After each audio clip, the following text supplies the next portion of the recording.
kebijakan asesmen nasional yang dirancang tidak hanya sebagai pengganti ujian nasional dan ujian sekolah berstandar nasional, tetapi sebagai penanda perubahan paradigma tentang evaluasi pendidikan. Perubahan mendasar asesmen nasional adalah tidak lagi mengevaluasi capaian murid secara individu, akan tetapi mengevaluasi dan memetakan sistem pendidikan berupa input, proses, dan hasil.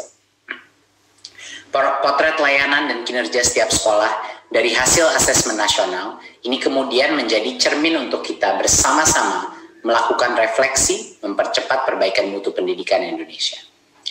Asesmen nasional terdiri dari 3 bagian, yaitu pertama, asesmen kompetensi minimum atau AKM. Kedua, yaitu survei karakter. Dan yang ketiga adalah survei lingkungan belajar. Asesmen kompetensi minimum atau AKM dirancang untuk mengukur capaian murid dari hasil belajar kognitif, yaitu literasi dan numerasi. Kedua aspek kompetensi minimum ini menjadi syarat bagi murid untuk berkontribusi di dalam masyarakat, terlepas dari bidang kerja dan karir yang ingin mereka tekuni di masa depan. Fokus kepada kemampuan literasi dan numerasi tidak kemudian mengecilkan arti penting mata pelajaran, karena justru membantu murid mempelajari bidang ilmu lain, terutama untuk berpikir dan mencerna informasi dalam bentuk tertulis dan dalam bentuk angka atau secara kuantitatif.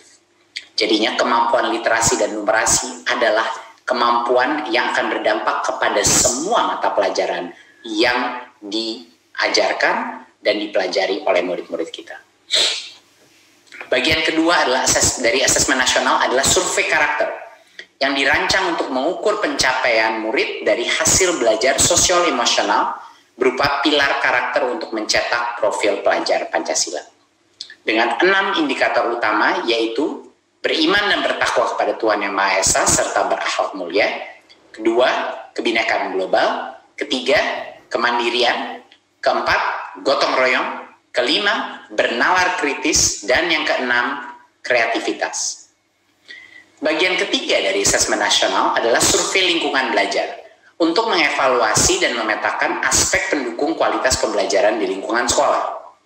Asesmen nasional pada tahun 2021 dilakukan sebagai pemetaan dasar, baseline, dari kualitas pendidikan yang nyata di lapangan, sehingga tidak ada konsekuensi bagi sekolah maupun murid. Kemendikbud juga akan membantu sekolah dan dinas pendidikan dengan cara menyediakan laporan hasil asesmen yang menjelaskan profil, kekuatan, dan area perbaikan di tiap sekolah dan daerah. Sehingga sangat penting dipahami, terutama oleh guru, kepala sekolah, murid, dan orang tua, bahwa asesmen nasional untuk 2021 tidak memerlukan persiapan-persiapan khusus maupun tambahan yang justru akan menjadi beban psikologis tersendiri. Tidak usah cemas, tidak perlu bimbel khusus untuk asesmen nasional. Terima kasih sudah nonton. Jangan lupa like, subscribe, dan share ya.